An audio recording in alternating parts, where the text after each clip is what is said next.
Hi guys, welcome or welcome back. If you're new here, I'm Anna. I'm a clinical psychology doctoral candidate, and on this channel we talk about real-life applications to psychology. So if you like that type of thing, hit like, hit subscribe, hit the bell notification button. Today we're going to be talking about a few skills to deal with difficult people. And this is advice completely from a social worker called Nicole Young, who works at Optimal Solutions Counseling. So first, let's just start with going into 10 types of difficult people, and then we'll go into some of the strategies she suggests. The first type of difficult person is a typical person you think of, someone who's very hostile, very aggressive. They might be someone that talks loudly, yells, acts aggressively, is insulting, is demeaning. If you think about like the typical bully that wants to take out their frustration on others. The second type of difficult person is the steamroller. This is someone who monopolizes the conversation and doesn't let anyone else contribute. They just kind of want to hear themselves talk.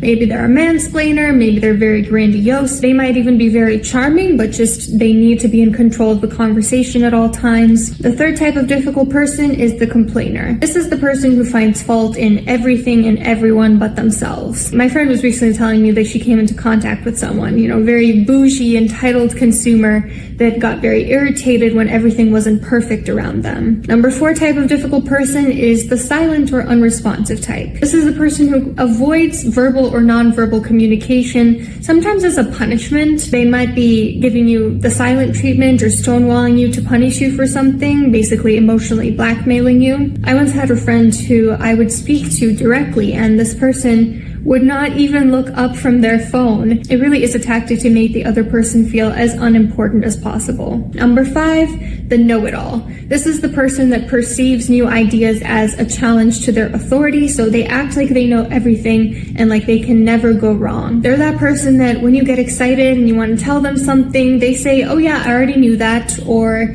"You just found out about this," or "Actually, that's false," even when you might know more about that subject than they do. Number 6 is the ultra-agreeable person, the yes person who just wants everyone to like them, the typical toxic positivity person. I have a video on toxic positivity if you want to check it out somewhere up there. Number 7, the negativist. So if the ultra-agreeable is the yes person, the negativist is the no person, a very passive-aggressive type of person who just wants to dig their heels in for no reason, kind of like a toddler who just doesn't want you to tell them what to do. Number 8, the saboteur. This is the person who puts the brakes on everything because they don't want to do it. So again, in line with a more passive-aggressive personality style, but instead of flat out saying no to everything, they just make it impossible for you to do that thing. So for instance, if you're trying to go someplace and they don't want to go, they might get dressed very slowly even though it's a really important event for you. Number 9, the sneak attacker.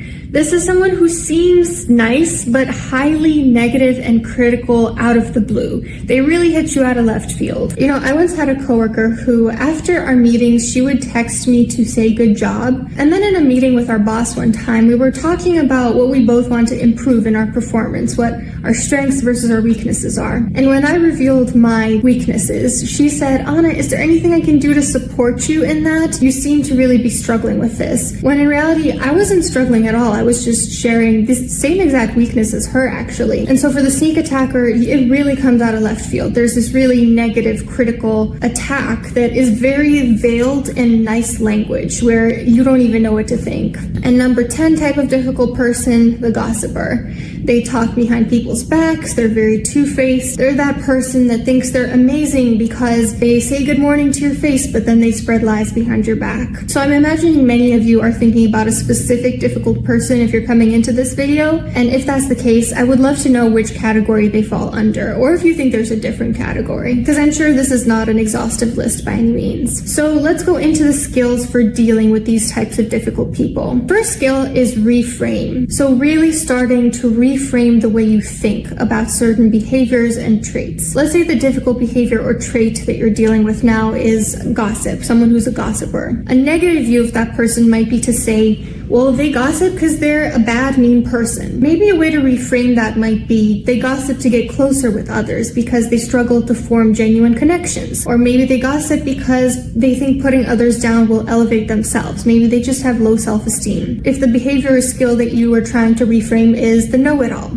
Maybe a negative view would be they think they're better than me, whereas a reframe might be they probably actually think they're inferior because they always need to compensate, or maybe they were just taught growing up that if they admit to any mistakes, that's catastrophic. That means they did something wrong. Reframing, as you can imagine, helps you take things less personally, helps you realize that this is not so much about you. This isn't about this person intentionally trying to harm you. It's more about them than anything else. This is more of a formula than it is a skill. But the next thing I want you to think about is this formula: event plus response equals outcome. So let's say that an event that happens is something outside of your control. Then the response is within your control. That is something that is within your power to determine. In order to decide how you're going to respond, you kind of have to work backwards, and you have to ask yourself, what outcome do I want?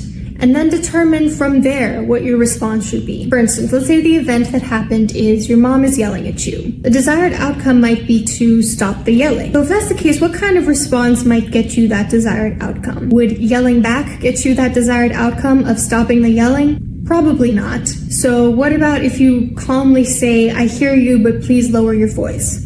Or what about if you just remove yourself from the situation? Those things will probably stop the yelling. The next skill to learn for dealing with difficult people is know your last straw before it gets pulled. You have to know, what is that threshold? What is that thing that you cannot tolerate? Because we all have something. We all have a threshold. Some people have it much higher than others, but we have to be very mindful. At what point is it about to get pulled? Maybe what you will tolerate is the other person getting emotional. Nothing necessarily wrong with that. Constructive criticism, someone having a bad day, all things that you could tolerate, but maybe you won't tolerate someone yelling at you, belittling you, name calling you, being aggressive. So how will you identify your last straw before it falls? So for instance, if you're seeing that someone is escalating and they're getting dangerously close to your last straw, your plan might be to say, I see that you're getting angry, but if this escalates to yelling, I will need to remove myself. Another really important skill is deflect. Do not let their words or energy or emotions or negativity affect you. Just let it bounce off of you as if you're some kind of mirror. So you can do this by visualizing yourself in a glass bubble or behind a mirror,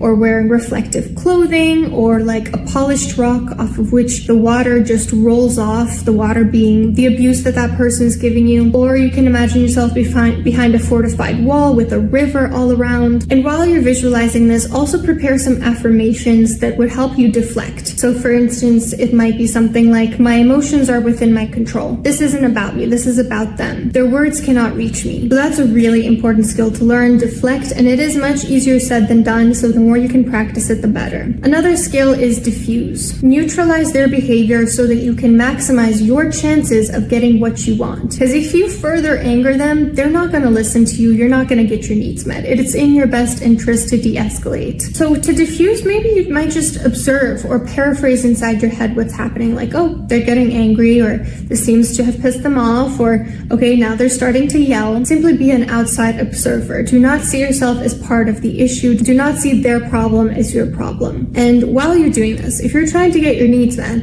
it's really important to be reflectively listening. So paraphrasing back to them what they're saying, making them feel heard.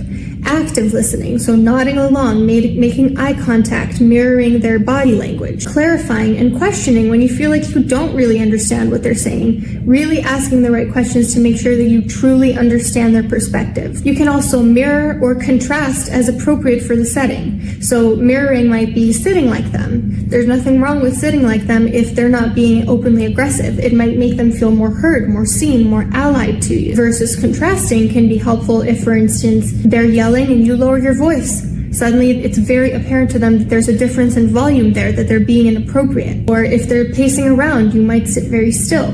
Or if they talk nonstop, you might choose your words very carefully and not talk more than you need to. So it's really important while you're doing all this to stay calm and show empathy, even if you don't mean it and even if you're not getting it back. And I know that it sucks to not get it back, but if you're going to have your needs met, it's in your best interest to show them empathy. And lastly, the last skill that you should learn for difficult people is demonstrate. Model good behavior. Practice good assertiveness and boundaries. I have entire videos on that if you're interested in deep dives on those topics. Use neutral, non-judgmental words. Don't use words that are directly negative or aggressive. Someone was recently ranting to me about something, and I didn't necessarily agree with them, but I also didn't want to invalidate them. This wasn't particularly important to me, and I was more invested in just building a positive relationship with them. So when they would say things like, I just feel like that's wrong, I wouldn't necessarily agree. I would just say, I understand how you'd feel that way. Or when they said, I think she's intimidating because of X, Y, and Z, I wouldn't respond directly about this person being intimidating. I would just respond to that person's emotional content. Like, yeah, I can see why this is intimidating for you, and here's what I found helpful. And when you're demonstrating good behavior, make sure to use statements that start with yes and rather than yes but.